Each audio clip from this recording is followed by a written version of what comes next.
for a truck race as we close in on midnight Eastern time. Hornaday has elected to pit one of the drivers who has contributed to the Chevy dominance of this series in 1995. Its inaugural.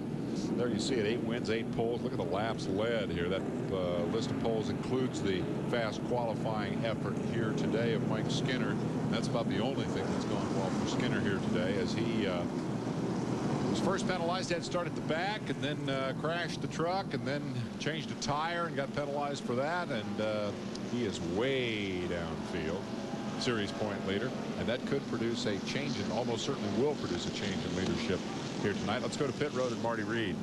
Well, Toby Butler came in and they made some initial repairs. It looks like they're geared up and they're going to bring him back in. He did not want to go a lap down, as the damage is really pretty severe on the left rear, and I think they may have to take a look at that tire. So we'll keep you posted. Also, some other cars look like they're coming back in. Yes, Mike Skinner's back in again.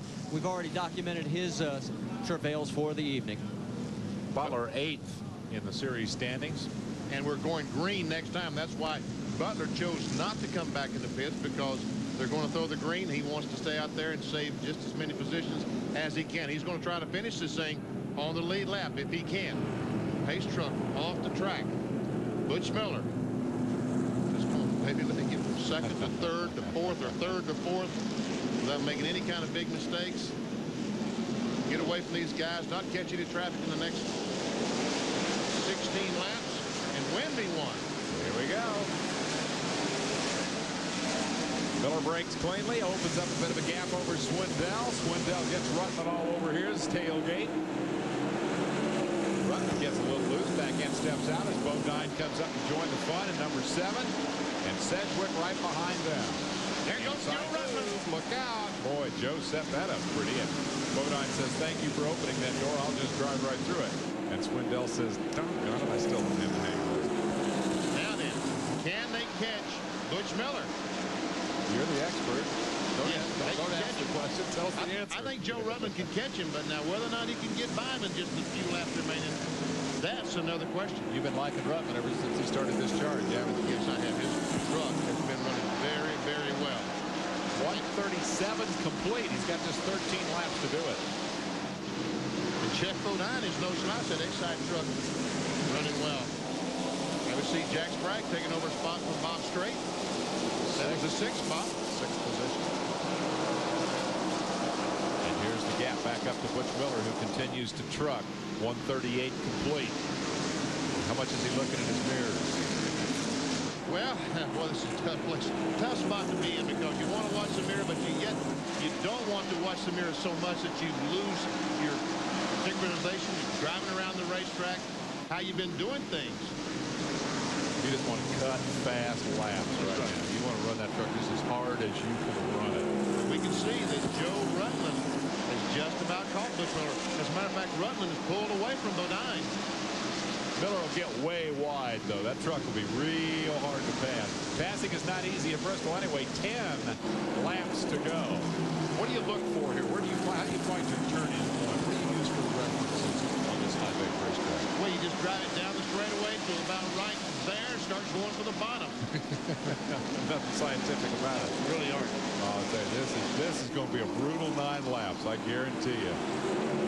Ruttman's all over him. Butch Miller almost loses control, gets it out of shape, and Ruttman to the inside. And he smoked that left front. They made contact, and Bodine gets by. I can't believe they didn't all 3 wreck. I thought sure it was going to happen. Did you see Ruttman smoke that left front brake going down in 1? That was big eyes time. Ruttman comes out with the lead, but it ain't over till it's over, because Bodine is right there saying, now he's all shook up. I'm going to get him before he calms down. You know, Ruttman drove away from Bodine just a moment ago, but right now it looks like that maybe he flat spotted the left front or something down there, but Bodine seems to be as fast as Joe Ruttman right now. Guess where that leaves Butch Miller? Third. So what else is new, right? 4 races in a row. This is it, the shootout, the showdown between a couple of Winston Cup veterans, Joe Ruttman and Geoff Bodine, with 5 to go in the traffic. It doesn't get a whole lot better than this. I'll tell you, this truck racing stuff's exciting, Benny. This is going to be a great finish. We go by Skinner one more time. Now the slow cars getting out of the way. Let these guys decide who's going to win this thing on the racetrack.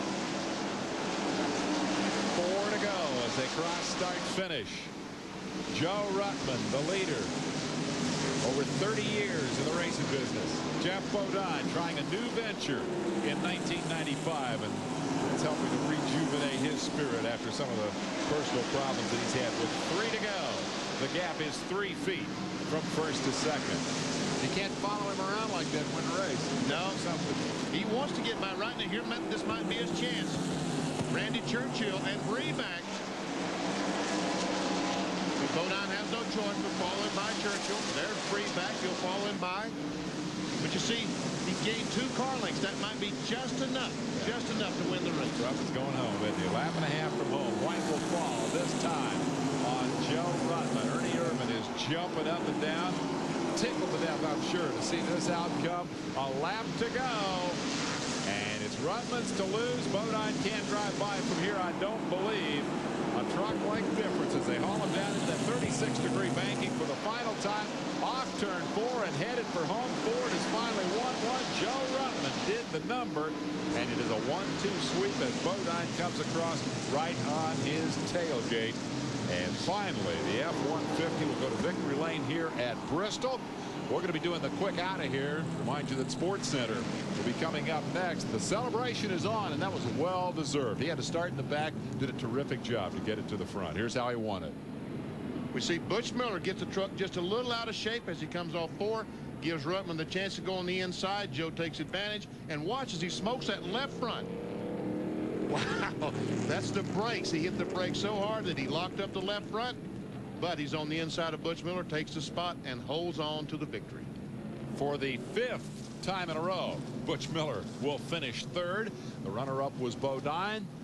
The NASCAR Supertrucks by Craftsman pull into pits, with the exception of this guy. Joe Ruttman has won the Pizza Plus 150. We'll take a look at the finish order, and then we're going to be clearing out of here. We want to thank Marty Reed for doing a terrific job down in the pits.